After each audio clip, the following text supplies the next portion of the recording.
लक्ष्मी प्राप्तीसाठी 13 तोडगे यामधला 11 नंबरचा उपाय अतिशय प्रभावशाली आहे आणि आज गुरुपुष्य नक्षत्र आहे। या गुरुपुष्यामृत योगावर तुम्ही हा उपाय सुरू करू शकता। त्यासाठी व्हिडिओ शेवटपर्यंत नक्की पहा। सगळ्यात पहिली गोष्ट म्हणजे नखे दर मंगळवारीच काढावीत। दुसरा उपाय म्हणजे गायत्री मंत्र रात्री स्नान करून 12:30 ते 1 चे दरम्यान 3 महिने रोज 108 वेळा म्हणजे 1 माळ म्हणावा आणि काय चमत्कार होतो ते पहा।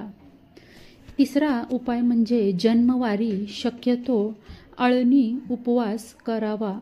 ओमचा जमेल तेवढा 1 वर्षभर जप करावा।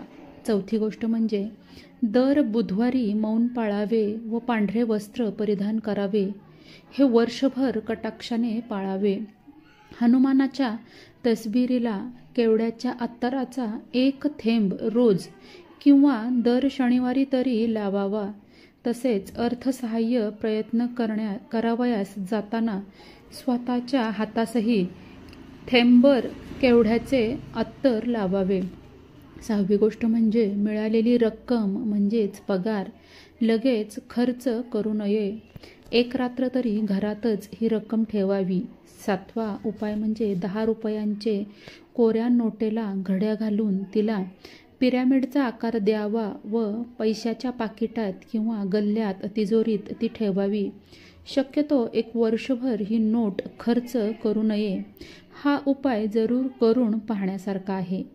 आठवी गोष्ट म्हणजे 1 मोठे मोरपीस विकत आणून ते घराच्या दक्षिणेकडील भिंतीवर चिकटून ठेवावे। रोज सायंकाळी उदबत्ती ओवाळावी।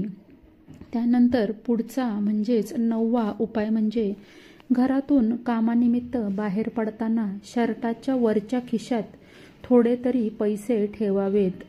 मोकळ्या खिशाने कधीही बाहेर पडू नये, कारण पैसा पैशाकडेच जातो हे शाश्वत सत्य आहे।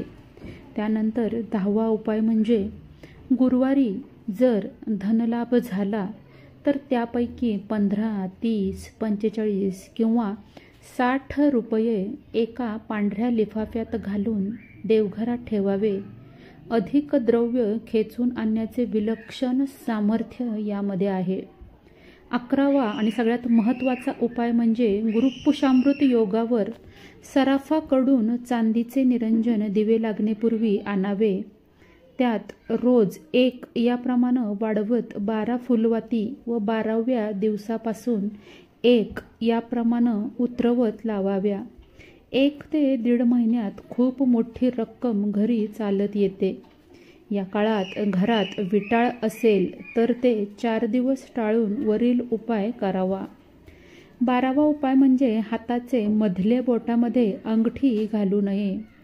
व्यवसायात जबरदस्त ठोकर बसण्याची शक्यता असते।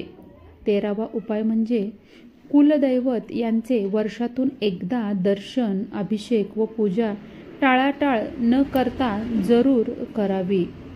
आजचा व्हिडिओ आवडला असेल तर व्हिडिओला लाईक आणि चॅनलला सबस्क्राईब करा। लवकरच भेटूया नवीन व्हिडिओमध्ये आणि नवीन माहितीसोबत।